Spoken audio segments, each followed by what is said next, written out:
Hi ಸ್ನೇಹಿತರೆ, ಇವತ್ತು ನಾನು ಸಿಂಪಲ್ ಆಗಿ ಚಿಕನ್ ಗ್ರೇವಿನ ಬ್ಯಾಚುಲರ್ಸ್ಗೆ ಯಾವ ರೀತಿ ಮಾಡ್ಕೋಬೋದು ಅಂತ ನಾನು ಹೇಳ್ತೀನಿ. ವಿತಿನ್ 20 ಮಿನಿಟ್ಸಲ್ಲಿ ಕೂಡ ನಾವು ಇದನ್ನು ಮಾಡ್ಬೋದು. ಫಸ್ಟು ಒಂದು 3-4 ಆನಿಯನ್ನ ಕಟ್ ಮಾಡಿ ರೋಸ್ಟ್ ಮಾಡ್ತಾ ಇದ್ದೀನಿ, ಬೇಯಿಸ್ತಾ ಇದ್ದೀನಿ. ಸೊ ಆನಿಯನ್ನು ಈ ಬ್ರೌನಿಷ್ ಆದಮೇಲೆ ಸೊ ಅದಕ್ಕೆ ನಾನು ಚಿಕನ್ ಹಾಕ್ತೆ.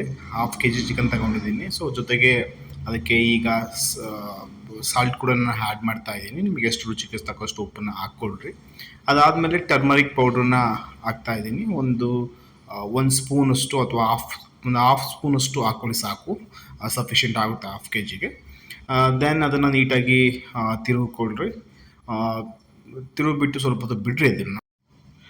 ನಂತರ ಇದಕ್ಕೆ ನಾನು ಒಂದೆರಡು ಆನಿಯನ್ನು, ಒಂದು ಸ್ವಲ್ಪ ಕೊತ್ತಂಬರಿ ಸೊಪ್ಪು, ಪುದೀನ ಸೊಪ್ಪು ಮತ್ತು ಬೆಳ್ಳುಳ್ಳಿ, ಜೊತೆಗೆ ಸ್ವಲ್ಪ ಶುಂಠಿನ ಹಾಕ್ಬಿಟ್ಟು ರುಬ್ಬಿಬಿಟ್ಟು ಅದನ್ನು ನಾನು ಆ್ಯಡ್ ಮಾಡ್ತಾ ಇದ್ದೀನಿ.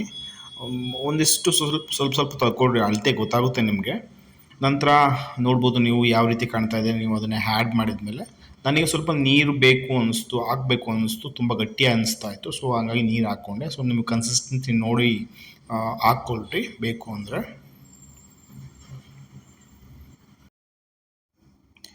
ನಂತರ ಇದಕ್ಕೆ ನಾನು ಒಂದೇ ಒಂದು ಸ್ಪೂನಷ್ಟು ಆ ಚಿಲ್ಲಿ ಪೌಡರ್ನ ಆ್ಯಡ್ ಮಾಡ್ತಾ ಇದ್ದೀನಿ. ಮತ್ತು ನಾನು ಮಸಾಲೆ ಕೂಡ ಆ್ಯಡ್ ಮಾಡ್ತೀನಿ ಲಾಸ್ಟಿಗೆ, ನಾನು ಪ್ರಿಪೇರ್ ಮಾಡಿರುವಂಥ ಮಸಾಲೆ. ಸೊ ಹಂಗಾಗಿ ನಾನು ಜಾಸ್ತಿ ಚಿಲ್ಲಿ ಪೌಡರ್ನ ಹಾಕ್ತಾ ಇಲ್ಲ.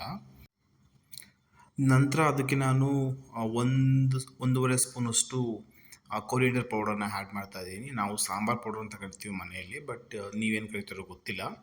ಸೊ ಅದನ್ನು 1 ಅಥವಾ ಒಂದೂವರೆ ಸ್ಪೂನಷ್ಟು ಆ್ಯಡ್ ಮಾಡ್ತಾ ಇದ್ದೀನಿ. ಸೊ ಫೈನಲಿ ನಾನೇ ಪ್ರಿಪೇರ್ ಮಾಡಿರುವಂತಹ ಒಂದು ಮಸಾಲೆನ ಆ್ಯಡ್ ಮಾಡ್ತಾ ಇದ್ದೀನಿ.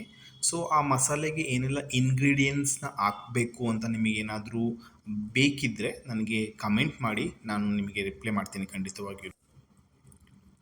ಸೊ ಮಸಾಲೆನ ಆ್ಯಡ್ ಮಾಡಿದ ಮೇಲೆ ಅದ್ರ ಕಲರ್ ಯಾವ ರೀತಿ ಚೇಂಜ್ ಆಗ್ತಿದೆ ನೀವು ನೋಡ್ಬೋದು.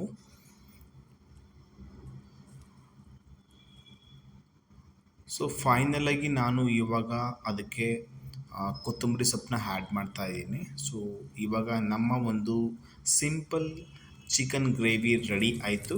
ಸೊ ಬ್ಯಾಚುಲರ್ಗೆ ತುಂಬ ಈಸಿ ರೆಸಿಪಿ ಅಂತ ನಾನು ಹೇಳಬಲ್ಲೆ.